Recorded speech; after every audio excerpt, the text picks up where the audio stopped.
when 17-year-old Darnell goes missing in a quiet black suburb outside Raleigh, North Carolina. The community suspects a runaway case. But a young black social worker, Monique James, isn't buying it. She grew up in the system, and something about the foster mother's polished church smile and tight-lipped neighbors feels off. As Monique digs deeper, she uncovers decades of sealed complaints, misfiled home visits, and 3 other children transferred from the same household. When a neighbor's stray dog uncovers a bricked-off crawl space in the basement during a storm, what's inside shatters the myth of a tough love home. And it forces Monique to face her own memories of silence and the cost of systems that protect smiling abusers. Before we expose the secrets buried in this case, make sure to subscribe and turn on the notification bell, because in this world of lies, betrayal, and missing files, one click might be your only way to the truth.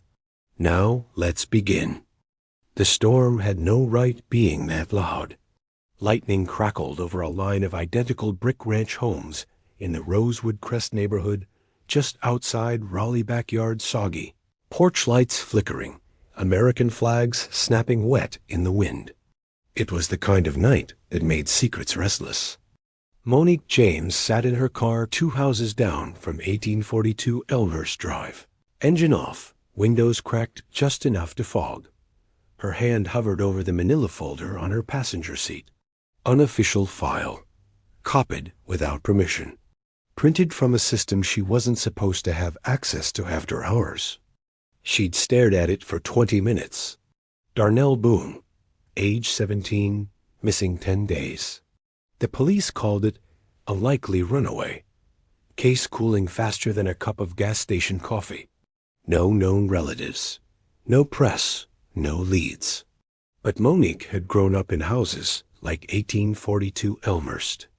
She remembered foster homes where you didn't speak unless spoken to, where you learned to interpret the temperature of a room faster than the thermostat could catch up, where being fed meant silent sandwiches at 4 p.m. and hunger dreams by midnight. And she remembered one particular kind of foster parent, the tough love type, the ones who called kids liars, smiled in front of judges, and always kept the basement locked. Her eyes lifted toward the house. Even in a downpour, it looked unnaturally still. Curtains didn't move. No TV flicker. No dog barked. The lawn was the same meticulous square of dull green from last week's home check. No sign of the foster mother. Lanira all right, at least not from here. Monique's phone buzzed beside her. Unknown caller. She hesitated, then answered. A raspy voice, breathless. You looking into Darnell Boone? Monique's grip tightened. Who is this? The voice faltered. Just look behind the garage. You'll see it wasn't the first time. The line went dead. She didn't wait. Rain soaked her in seconds as she rounded the side of the house, heels slipping in the mud. The garage was detached, facing the alley. Chain-link fence left unlocked. No security lights, just the flash of lightning. Behind the garage, she found it.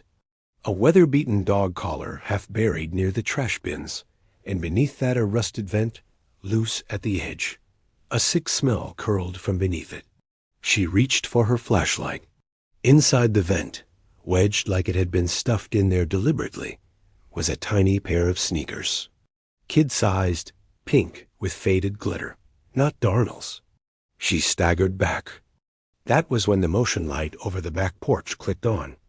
Monique ducked, heart hammering. Someone had seen her.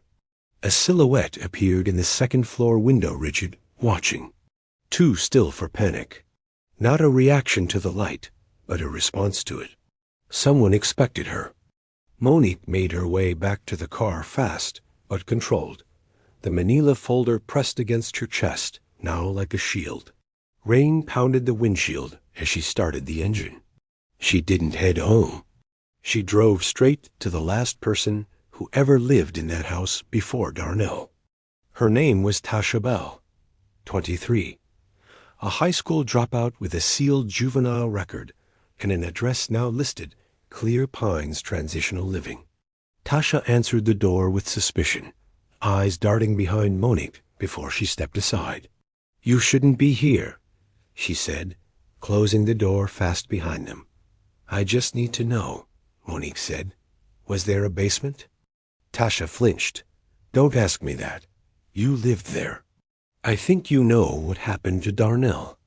I think you know what's in that house." Tasha crossed her arms, rocking slightly on the heels of her socks. Her voice dropped low. "There's a door behind the laundry shelves. It don't open unless she opens it. It's where she put you when you got too old to be cute. That's what she said.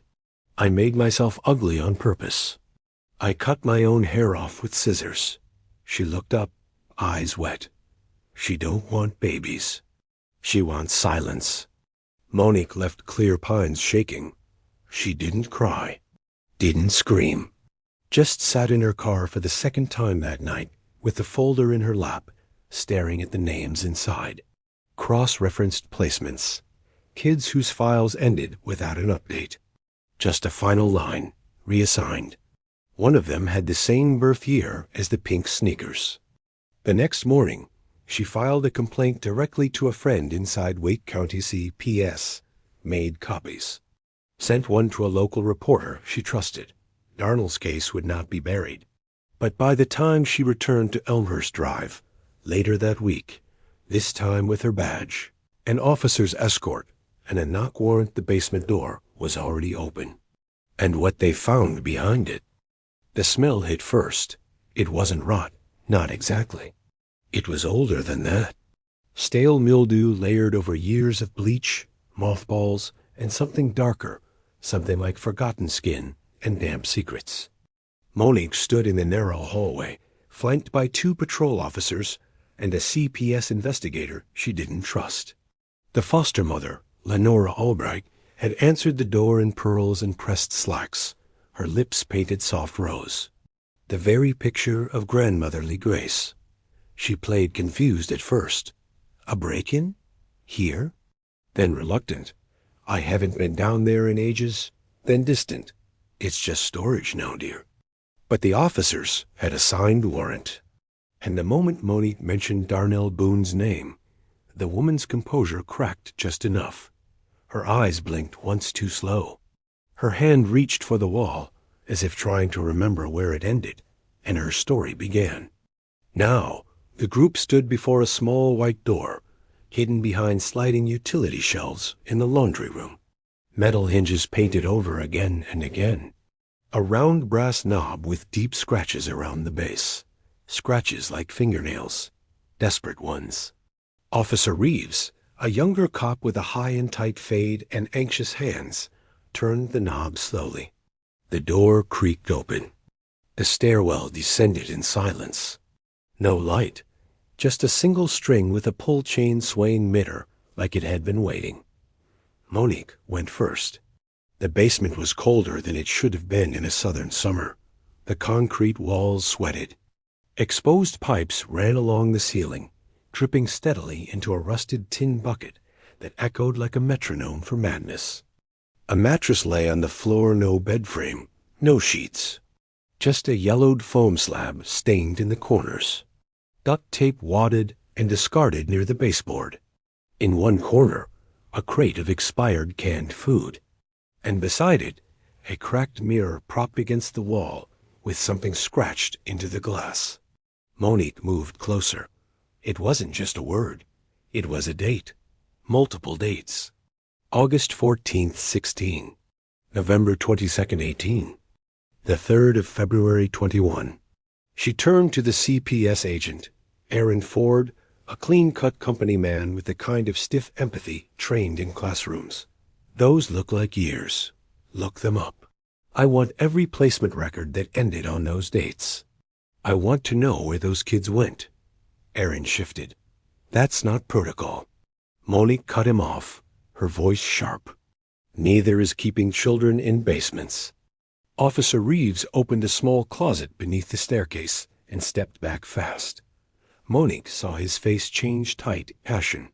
She stepped forward. Inside was a pile of items. A crumpled hoodie, a spiral notebook with cartoon stickers on the front, a cracked flip phone, and a Ziploc bag holding a charm bracelet with the name Tamia in pink beads. Monique remembered the name. She'd seen it in the folder, the girl listed as reassigned after only 3 months in the Albright home. The system had it marked as a successful placement, no further contact. But this bracelet never left that house. When they emerged from the basement, Lenora Albright was seated in the living room, hands folded, not a wrinkle on her slacks. Her eyes followed Monique. She smiled like a woman who had gotten away with something once, maybe more than once. "I don't know what you think you found," she said softly, brushing invisible dust from her sleeve. "Kids like to play pretend. They get scared easy. They say all kinds of things when they don't want rules." Monique walked closer. There were scratch marks. Food for one. Dates etched into the mirror. You had girls down there. Lenora raised her brows. Girls? That sounds like quite the accusation. Monique didn't blink. "We'll confirm soon enough." Lenora's lips twitched, not quite a smile, not quite a threat. "The truth is slippery, Miss James. And children, well, some of them just don't survive structure." The room went still. Officer Reeves stepped in, jaw tight. "Ma'am, we're detaining you pending investigation." Lenora stood calmly, extended her wrists.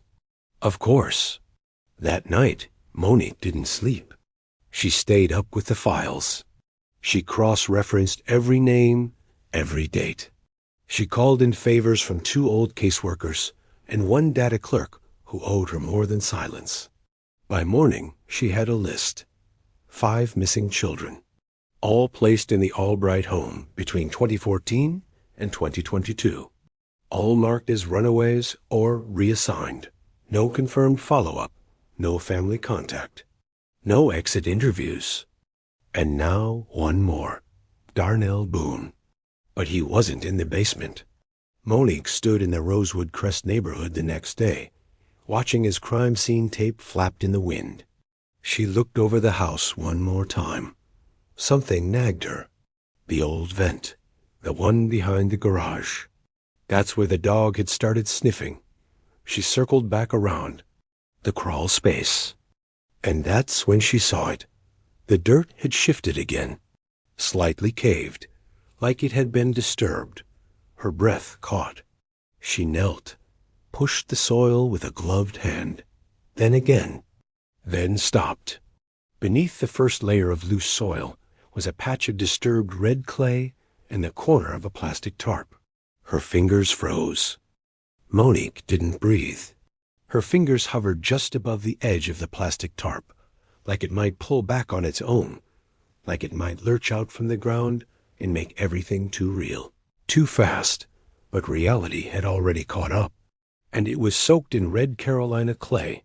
She stood slowly, backing away just enough to press her thumb against the emergency call on her phone. "Detective Vaughn. It's Monique James. You need to send your team to 1842 Elmhurst again, the crawl space behind the garage. Bring forensics." "What is it?" Vaughn asked, voice crackling. She stared down at the dirt. "It's not just a basement. She's been burying them." An hour later, the backyard lit up with motion yellow tape, latex gloves, soil screens, steel shovels. Monique stood just outside the perimeter, while the forensics team carefully dug through the earth. She didn't look away when the body bag came out. Not when they zipped it, not when they lifted it onto the stretcher. It was small, smaller than Darnell. Not him. Later that night, Detective Vaughn met her at the county morgue. "We'll need dental records," he said, sliding a file toward her. "But based on the bracelet and clothing remnants, we think it's Tamia Reed, age 11, placed with Lenora Albright in 2018, supposedly transferred after 3 months." Monique clenched her jaw. "I knew it." "She was never transferred," Vaughn said. "We found falsified logs. Looks like someone in CPS either covered for Lenore or she learned how to game the system." She looked up. It's not just her. There's a gap, someone inside, a pipeline. These kids didn't vanish without help. He nodded grimly. And it's deeper than just her house. Monique drove home, stomach hollow. She didn't turn on the radio, didn't answer her buzzing phone. She kept hearing Lenora's voice in her head. The truth is slippery, and some children don't survive structure. She parked outside her apartment complex and sat for a moment, letting the rain tap across her windshield in a cold, familiar rhythm. Her apartment lights were off, but her mailbox was slightly ajar. She pulled out the contents, mostly junk. But tucked between flyers was a small, unmarked envelope. No return address. Inside was a single photo.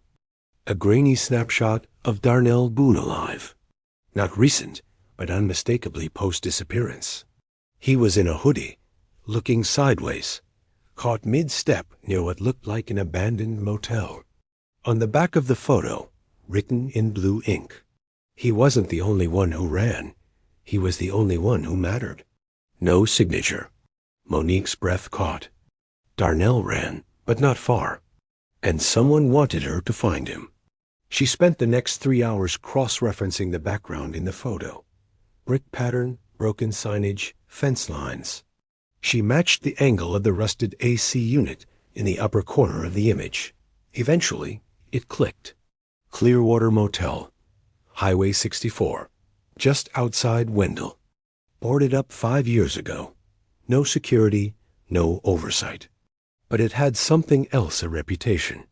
Kids who aged out of the system and had nowhere to go, they stayed there. Sometimes for a night, sometimes longer. If they had enough fear in their bones and nothing left to trust. Monique grabbed her bag.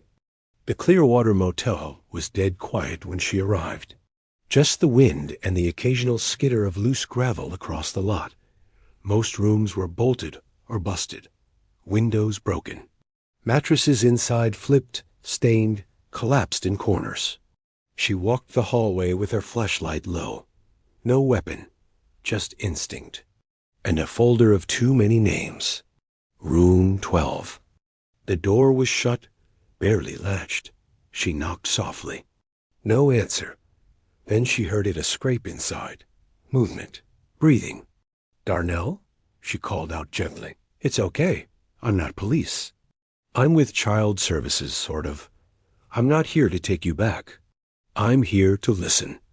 Silence. Then slowly, the door opened. He looked thinner than the photo. Eyes too sharp for his age.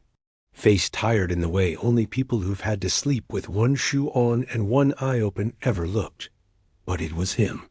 "Who told you I was here?" he asked. "No one," she said. "Someone wanted you to be found. Left a picture." He hesitated. "Miss Lenora doesn't like being embarrassed." "She's in custody." "Won't last." He tried to shut the door. She stopped it.